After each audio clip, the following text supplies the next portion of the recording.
what I want to do here is kind of describe the samples that we collected. So I worked with Barry, Boobles, and then Dwayne on Monday, and we went out and grabbed some samples from local here. They're all within a couple miles of here, and they all kind of represent different management practices.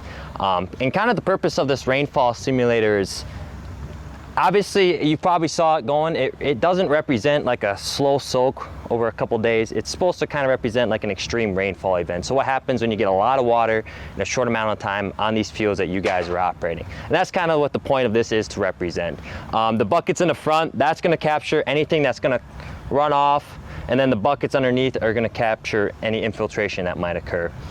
So this first sample here, this was collected on a fence row. So essentially it's an area right outside the crop fields that haven't been cropped in the past, outside that plow zone, not much disturbance. Kind of what I saw collecting it was there's a lot of roots, a lot of living roots, which is one of those key soil health principles that both Jerry and Miles touched on.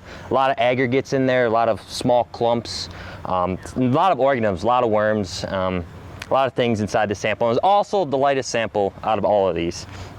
The second one here, this was I gotta use my cheat sheet here. This was no-till corn planted into a rye cover. This is actually the first year that it was no-till corn, I believe. So just starting some soil health, some no-till. I don't know how long it's been cover cropped in the past.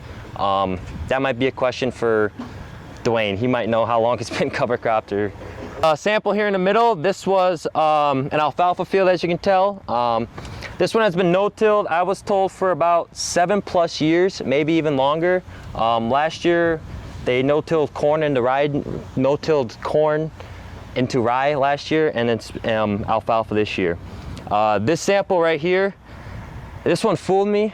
I work in Outagamie County, and this is Kewanee clay. This was very heavy and dense. I was not expecting that.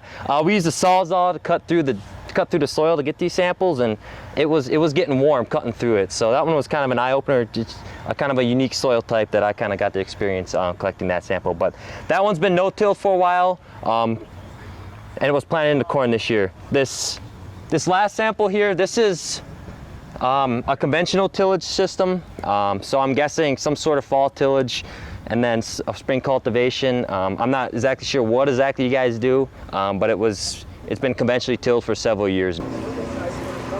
One of the first things that you probably will start to observe with this is the splashing of soil particles.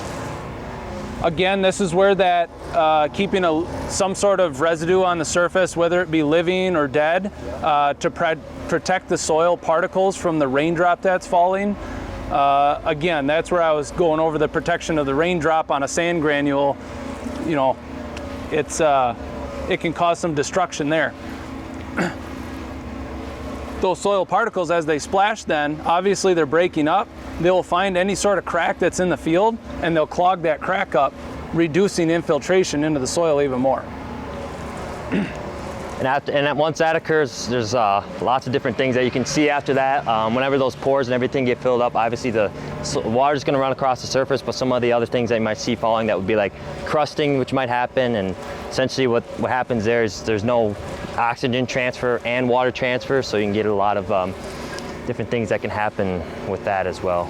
The glory about this rainfall simulator, after you do it a few times, one thing that you learn is you don't have to, it will show the results that you want to see and that you need it to, and you don't have to do anything to the samples. Like we don't tamper with these samples. We don't go out there, we don't smash them down, we don't step on them, we don't purposely choose spots that might be better than others. We go out in the field, find a representative sample, and we take it and then we run with it. And then the rainfall simulator does a great job kind of portraying everything that both we talked about and Jerry talked about. Yep.